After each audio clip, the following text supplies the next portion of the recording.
the Addo digital diary. Decode it and download the details. Sir. Police തീരുമാനിക്കുക. മുഖ്യമന്ത്രി രാജിവെക്കുക. മുഖ്യമന്ത്രി രാജിവെക്കുക. ഇതാണോ കലിയുഗത്തിന്റെ സവിശേഷത?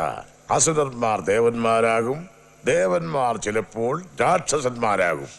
പക്ഷേ എന്തൊക്കെ പറഞ്ഞാലും ഇതങ്ങോട്ട് വിശ്വസിക്കാൻ കഴിയുന്നില്ല. CMന് വിശ്വസിക്കാം. ക്ലിയർ എവിഡൻസുമായിട്ടാണ് രാമനാഥൻ വന്നിരിക്കുന്നത്. സർ, ഈ കേസിനെ കുറിച്ച് നമ്മൾ അറിഞ്ഞതും കേട്ടതുമായ പല കാര്യങ്ങളും അസത്യമാണ്. സത്യമായത് പലതും ആരെയും ഞെട്ടിപ്പിക്കുന്ന തരത്തിലുള്ള യാഥാർത്ഥ്യങ്ങളുമാണ്. അന്വേഷണം മുന്നോട്ട് പോകണമെങ്കിൽ ഈ വ്യക്തിയെ ചോദ്യം ചെയ്യാനുള്ള അവസരം സാർ എനിക്കുണ്ടാക്കി തരണം. കേസന്വേഷണം മുന്നോട്ട് പോകുക തന്നെ വേണം. സത്യം തെളിയിക്കുകയും വേണം. അതെന്റെ കൂടെ പ്രസ്റ്റിജിന്റെ പ്രശ്നമാ. അതിനാവശ്യമായ എല്ലാ സഹായങ്ങളും നിങ്ങൾക്കുണ്ടാവും. Thank you sir. കുറ്റം സമ്മതിച്ച കൊച്ചുകുട്ടന്റെ മൊഴിയില് കമ്മീഷൻ രാമനാഥനും പ്രതിസ്ഥാനത്താ. എടോ, മറ്റൊരു പ്രതി അപ്പുനത്തെ ഒളിപ്പിച്ചിരിക്കല്ലേടോ. തെമ്മാടത്തിനെ മുഴുവൻ കാണിച്ചിട്ട് മുഖ്യമന്ത്രിയെ കൈമണിടിച്ച് എന്റെ മെക്കിട്ട് കയറാൻ വന്നാണല്ലോ. തന്റെ IPS തൊപ്പിയൊക്കെ തലവാക്കി വെച്ചേക്കത്തില്ല അവറാച്ചൻ. ഈ കട്ടക്കൽ ഉറുമ്പരിക്കുന്നു. Cool down mister minister. തീ തിന്ന് വളർന്ന ഒരു ഉറുമ്പാണ് ഞാനെന്ന് വിചാരിച്ചാൽ മതി. ഇത് തെളിവെടുപ്പിന്റെ ഒരു ഭാഗം മാത്രം. Just an interrogation. അത് തന്നെ ഞാനും ചോദിക്കുന്നേ. എന്നെ ചോദ്യം ചെയ്യുന്ന കാര്യം എന്താ? തനിക്ക് ആരാ അധികാരം തന്നെ? അതിന് ഉത്തരവാദിത്തപ്പെട്ടവർ തന്നെയാണ് അവറാച്ച.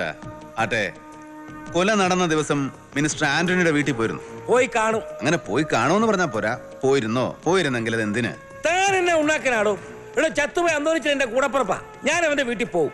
അതെന്തിനാന്ന് നന്നോട് പറയേണ്ട കാര്യമൊന്നുമില്ല. കൊലപാതകം നടന്ന രാത്രി പോയിരുന്നോ എന്നാണ് ചോദിച്ചത്.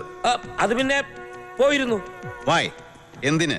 അതൊരു ഫാമിലി പ്രോബ്ലം സംസാരിക്കാൻ പോയതാ.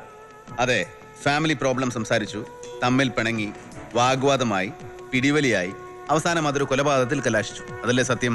കോപ്പേ, തെമ്മാർത്തരം പറഞ്ഞോ? അന്വേഷണം നടത്തി എന്നെ കൊലപാതകയാക്കാൻ നോക്കുന്നു. ഇത് തന്തയിലാരിയാ. നിർത്തണോ? 10-25 വർഷമായി താൻ ചിരിച്ചും കരഞ്ഞും കണ്ണീരൊലിപ്പിച്ചും കൊച്ചുങ്ങളെ ഒക്കത്ത് വെച്ചും അവരെ മൂക്കളെ ചേറ്റിക്കൊടുത്തും കേരളത്തിലെ ജനങ്ങളുടെ മുമ്പിൽ നാടകം കളിക്കുന്നു. തന്റെ രാഷ്ട്രീയ നാടകങ്ങൾ ഇവിടെ വേണ്ട. തല്ലാൻ കൈതരിക്കുമ്പോ പാർട്ടിയുടെ കൊടിയുടെ കളറിയാൻ നോക്കാറില്ല. അടിച്ച് പിരുത്തുകളെ കള്ള പന്നി.